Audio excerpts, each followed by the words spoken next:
Eu tô fazendo um intercâmbio pela UFMG e se você quer saber todo o passo a passo do que eu fiz para conseguir esse intercâmbio, acompanha comigo que eu vou te explicar todo esse processo. Oi gente, tudo bem? Eu sou Arthur Taveira, estudante de Publicidade e Propaganda na UFMG e atualmente eu estou fazendo intercâmbio na Universidade das Filipinas. Eu vou explicar para vocês todo esse processo de como foi conseguir o intercâmbio. Esse vídeo vai ser separado em duas partes. A primeira parte eu vou explicar como aconteceu o processo dentro da UFMG e a segunda parte eu já vou explicar como foi o processo a partir do contato com a Universidade das Filipinas. Então, primeiramente, dentro da UFMG, a gente tem a Diretoria de Relações Internacionais, que é o órgão responsável por fazer as parcerias com as outras universidades pelo mundo e responsável por acolher os estudantes internacionais e também por fazer essa mediação entre o contato com os alunos da UFMG para enviar eles em mobilidade acadêmica para outros países. Então, o primeiro passo é você se inscrever no edital anualmente no primeiro semestre letivo de todo ano. A DRI ela lança um edital, que é o edital de intercâmbio de mobilidade acadêmica, que você vai ter que se inscrever para tentar o intercâmbio. Ele funciona a partir de um sistema de pontos, que a pontuação máxima é 100, e aí, de acordo com as atividades e os documentos que você for enviando, você vai acumulando essa pontuação. E aí, de acordo com o idioma, você também tem pontuações diferentes de acordo com o seu nível de proeficiência. No edital desse ano, 2025, eu me inscrevi para inglês, português e espanhol. Em inglês, como eu tinha certificado de proeficiência, a minha nota foi 62,50 e para português e espanhol, que eu não tinha certificado, a minha nota foi 54,50. E aí, o que você precisa para conseguir acumular essa pontuação? Para isso, desde que você entra na universidade, tudo que você faz já começa a ser contabilizado. Você tem que guardar todos os certificados e comprovantes de todas as atividades que você for fazendo dentro da UFMG para contar para esse sistema de pontuação. Então, o que funciona? Participação em eventos, tanto como organizador quanto como ouvinte. A pontuação é diferente, o organizador ganha mais pontos, mas, enfim, as duas pontuam. Participação em empresa júnior também conta. Estágio, seja dentro da UFMG ou fora da UFMG, se tiver regularizado dentro da universidade, conta ponto. Todas as palestras que você for, atividades da DRI, né, da Diretoria de Relações Internacionais, também contam. Seja grupos de estudo, seja participação em seminários, seja como padrinho dos alunos intercambistas, tudo isso conta como pontuação. Literalmente, tudo que você faz dentro da universidade conta ponto. Inclusive, a carga horária de matérias que você já tiver feito. Quanto mais coisas você tiver fazendo dentro da universidade, mais pontos você ganha. Só que em relação à carga horária, você tem que tomar cuidado, porque se você já tiver com muita carga horária, é perigoso a sua pontuação abaixar. Por quê? Quando você voltar do intercâmbio, eles precisam ter a certeza de que você vai ter matérias a cumprir.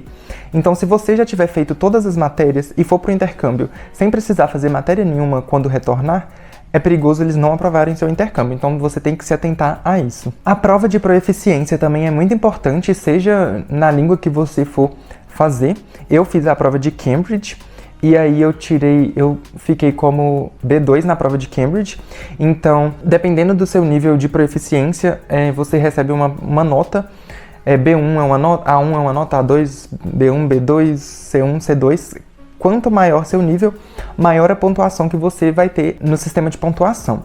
É importante ressaltar também que, dependendo da universidade que você for, a nota vai ser diferente. Porque, por exemplo, se você se candidatar para uma universidade que aceita só o inglês, a sua nota para francês não vai contar. Então, assim, você tem que ter certeza que a vaga que você quer tenha a maior pontuação possível. E pode acontecer das notas serem diferentes. Por exemplo, igual eu falei, a minha nota para espanhol era menor porque eu não tinha o certificado. Então, a probabilidade de eu conseguir uma vaga para algum país que exigisse o espanhol sem certificado era menor. E aí também tem um sistema de apadrinhamento, igual eu falei, da DRI, que é uma oportunidade que você tem, né, de conviver com os intercambistas. Isso também conta ponto. Você fica como padrinho do intercambista durante 6 meses e no final desses 6 meses você tem que fazer um relatório falando da sua experiência e aí você recebe o certificado. Então, literalmente tudo que você fizer durante esse tempo da universidade conta. É bom vocês olharem os editais mais recentes que tiveram dos anos anteriores,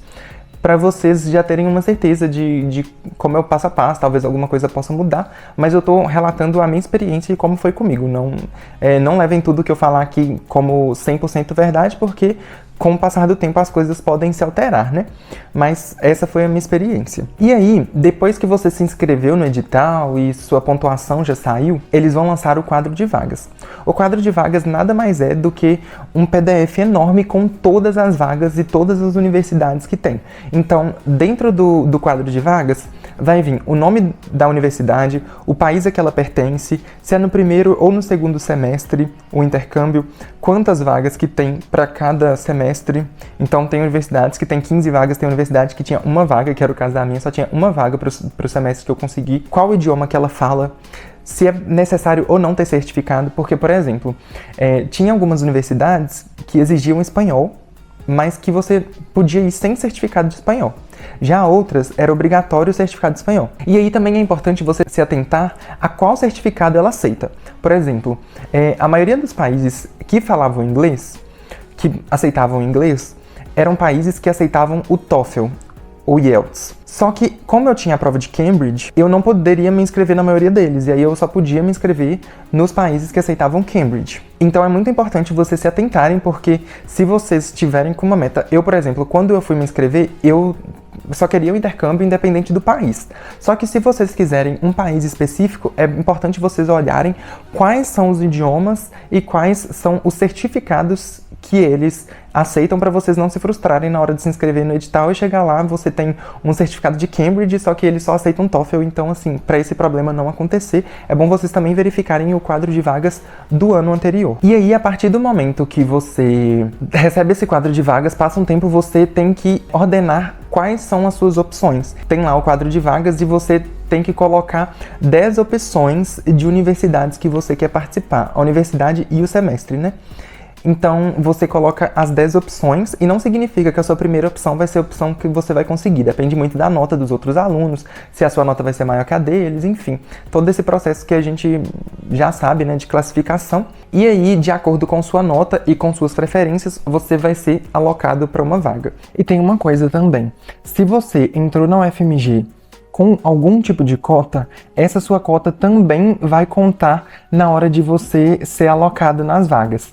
Então, é do mesmo sistema que funciona o Enem, né? Tipo assim, tem uma quantidade de vagas para ampla concorrência e tem uma quantidade de vagas para as cotas, eles divulgam isso também no edital. Então, se você entrou na universidade com alguma dessas cotas, você também vai ser levado em consideração na hora da DRI fazer essa alocação de vagas para você. Eu dei muita sorte porque eu consegui ser alocado para a minha primeira opção, que foi as Filipinas, mas não é sempre que isso acontece. Então, já vão cientes e façam essa escolha bem escolhida na hora de elencar as opções que vocês querem, porque talvez você só consiga ir para a sua sétima escolha. Então faça muito bem e escolham lugares que você realmente gostaria de ir. A gente recebe muita assistência da UFMG, da DRI no geral, então assim, todas as dúvidas que vocês tiverem, vocês podem entrar em contato com a DRI, mandar mensagens para eles, marcar reuniões presenciais também, se vocês preferirem. Eles te dão uma assistência, um suporte muito grande.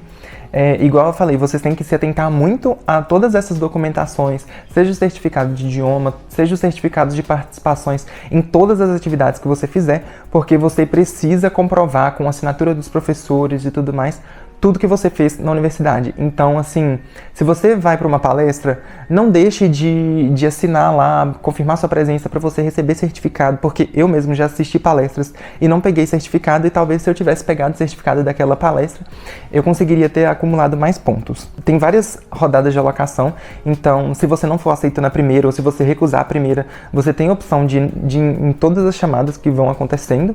Só que a partir do momento que você aceitou, você recebeu a proposta da UFMG para a faculdade que você quer, e você aceitou a universidade, você é nomeado na universidade. Então, a UFMG vai pegar seu nome e vai enviar, olha, esse é o aluno que eu estou enviando para representar, para participar do intercâmbio aí com vocês. A partir desse momento de nomeação, já começa o seu contato direto com a outra universidade. Como a minha experiência é com a Universidade das Filipinas, então agora eu vou comentar todo o processo que aconteceu com a Universidade das Filipinas. Eu não posso falar como acontece com as outras universidades, seja da Europa, dos Estados Unidos ou de qualquer outro país que você quiser, porque eu não tive essa experiência. Então, eu vou falar de como foi comigo na Universidade das Filipinas. Lembrando que as coisas podem mudar também, mas eu tô contando aqui como foi que aconteceu comigo, como foi a minha experiência nesse processo. Então, primeiramente, você vai começar esse contato já direto por e-mail. A partir do momento que você é nomeado, a universidade já começa a entrar em contato com você.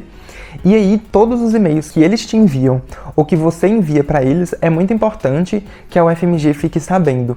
Então, todo e-mail que você for enviar e for responder e toda a documentação, você também precisa botar o e-mail da DRI, da Diretoria de Relações Internacionais, em cópia, para eles saberem de todo o processo que estiver acontecendo e também para poderem te auxiliar nesse processo de intercâmbio, porque vão aparecer dúvidas, você vai ficar com dúvidas e a DRI ela vai conseguir te auxiliar nesse processo. E aí, de acordo com que o passo a passo vai acontecendo, a nomeação, toda a documentação que você vai enviando para a universidade, a UFMG ela vai abrir um espaço no SIGA para você colocar e deixar eles atualizados de todos os documentos que você tiver enviado. Isso é muito importante porque nessa negociação entre a UFMG e a outra universidade, quanto mais transparência eles tiverem, é melhor para você, até porque se acontecer alguma coisa, a UFMG vai ter o documento e vai poder falar, não, olha, o documento é esse, eu tenho ele, e, tipo assim, se você fizer alguma alteração em algum documento, reenvia para a UFMG, é muito importante eles terem exatamente o mesmo documento que a outra universidade vai ter. E aí, começando o meu processo com a Universidade das Filipinas. Conversando com o pessoal da DRI, eles falaram que a Universidade das Filipinas é uma das universidades mais burocráticas, então é uma das universidades que mais pedem coisas antes de ir.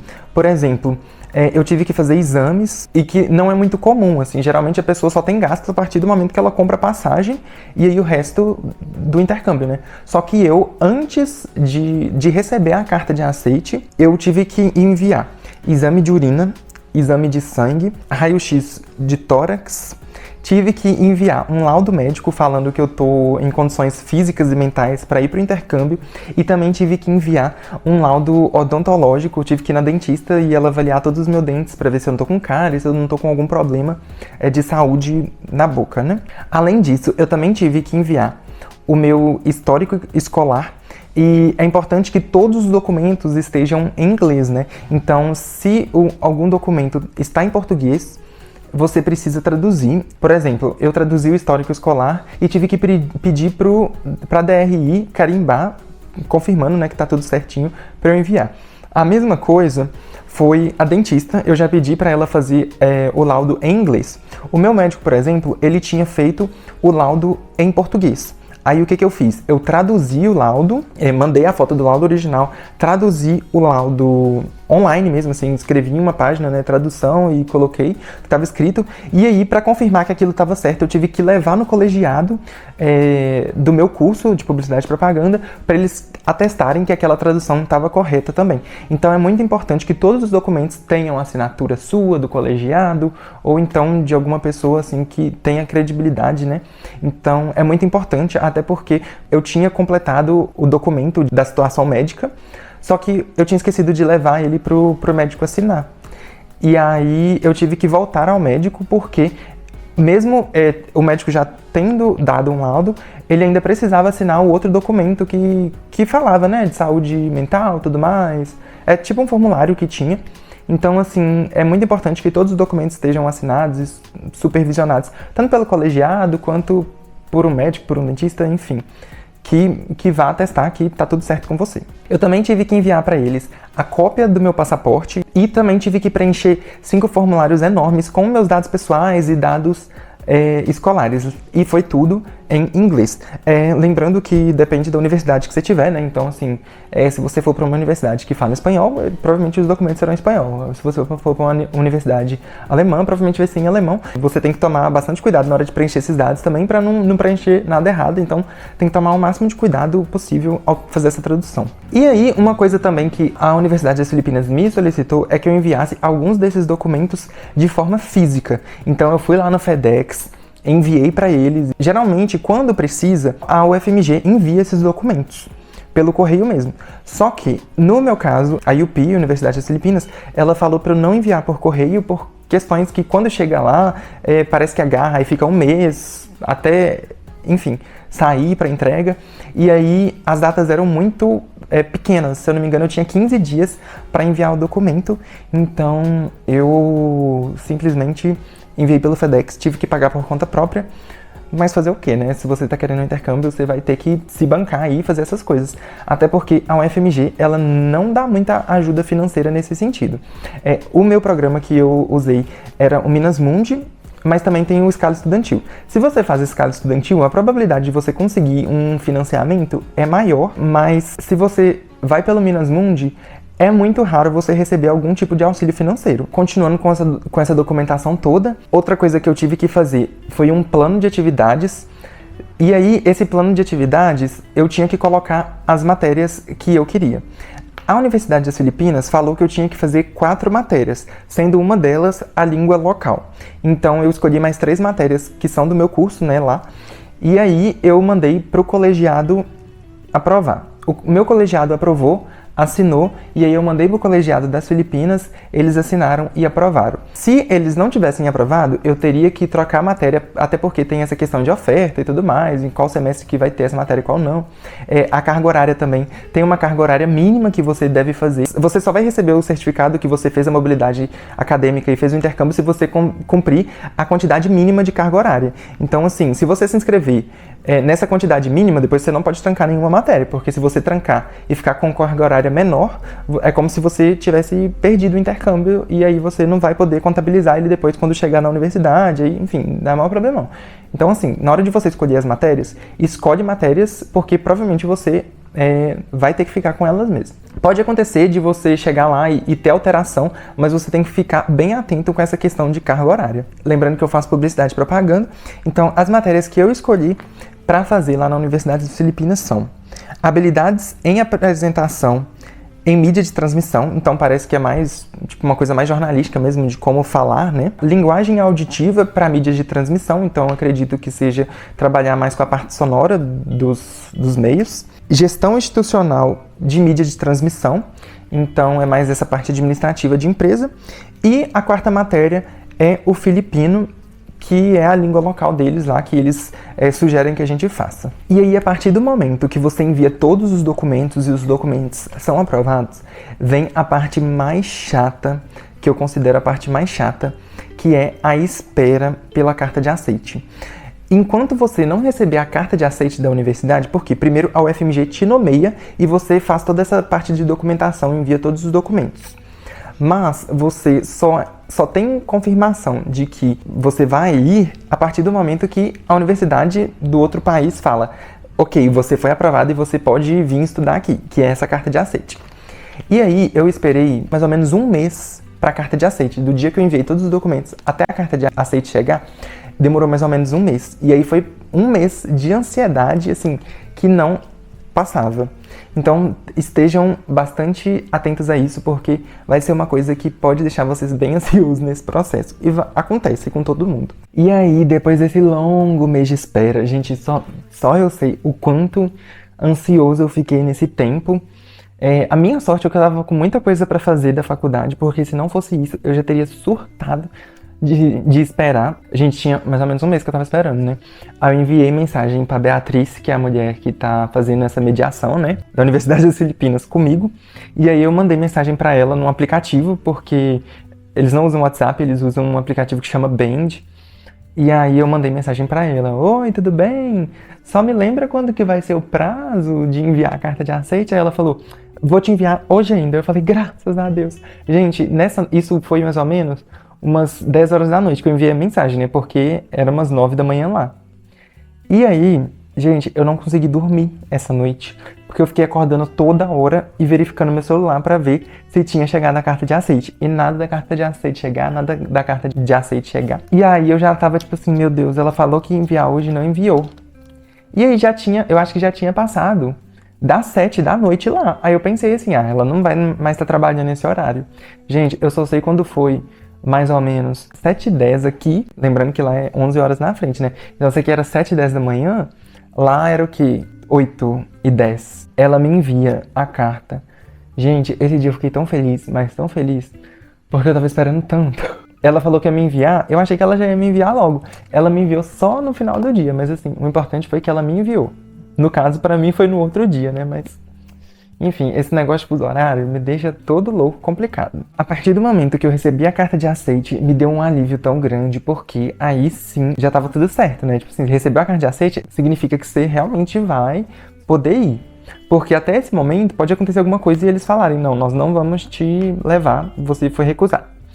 A partir do momento que você recebe a carta de aceite, é a confirmação. E aí fui eu correr atrás de comprar passagem e contratar um seguro de viagem. Essa parte foi muito chata, gente, porque eu não conhecia nenhum seguro de viagem. Eles têm até umas especificações. Então, assim, às vezes eu achava um seguro de viagem que não cobria o que eu precisava, mas eu vou falar pra vocês agora o que tem que ter nesse seguro de viagem, pelo menos lá pro meu caso. Primeiro que o seguro de viagem, ele tem que cobrir todo o período que você vai estar, então eu vou ficar lá de janeiro até junho, então o seguro de viagem tem que cobrir desde o primeiro dia que eu entrar no avião até o dia que eu sair do avião aqui de novo, porque senão eles recusam. Também tinha que ter, eu tô lendo aqui, porque é muita coisinha essa parte do seguro. Aí também tinha que ter uma cobertura de até 1 milhão de pesos filipinos. Eu não lembro quanto que isso dá em reais, eu acho que dá 100 mil reais. Mas é porque no seguro é assim, você paga uma quantidade e aí ele cobre, tipo assim, se eu tiver despesa médica de até 1 milhão de pesos, que dá mais ou menos uns 100 mil reais, eles cobrem. Só que, assim, não é esse preço todo que eu tô pagando, né, gente? Claro. Outra coisa importante, tinha que ter cobertura para Covid, porque vários seguros que eu tinha encontrado não faziam cobertura para Covid, e aí se não tivesse cobertura para Covid, eles recusavam. Também tinha que ter repatriação em caso de doença, caso eu fique doente, assim, muito grave, né? Ou então, crendo aos pais, mas assim, em caso de morte, eles vão mandar o corpo de volta. Não vai ser o que vai acontecer, graças a Deus. Eu espero que não. Mas assim, né? Até porque tem todo esse trâmite que é a maior complicação. Então, eles precisam dessa garantia que se acontecer alguma coisa, isso vai acontecer. Outra coisa, se acontecer caso de algum cancelamento ou algum atraso de voo, a empresa vai se responsabilizar, o seguro vai cobrir os custos. Caso eu me perca, assim, aconteça alguma coisa com o avião, aconteça algum acidente com o avião, eles cobrem esse processo de busca e salvamento. Também, cancelamento completo da viagem, caso aconteça alguma coisa, eu preciso cancelar a viagem toda. Eles cobrem, e esses eram os pré-requisitos que a Universidade das Filipinas cobria. Então, tipo assim, eu precisava achar um plano que cobrisse tudo isso, assim, é muita coisa. Então, foi difícil achar um.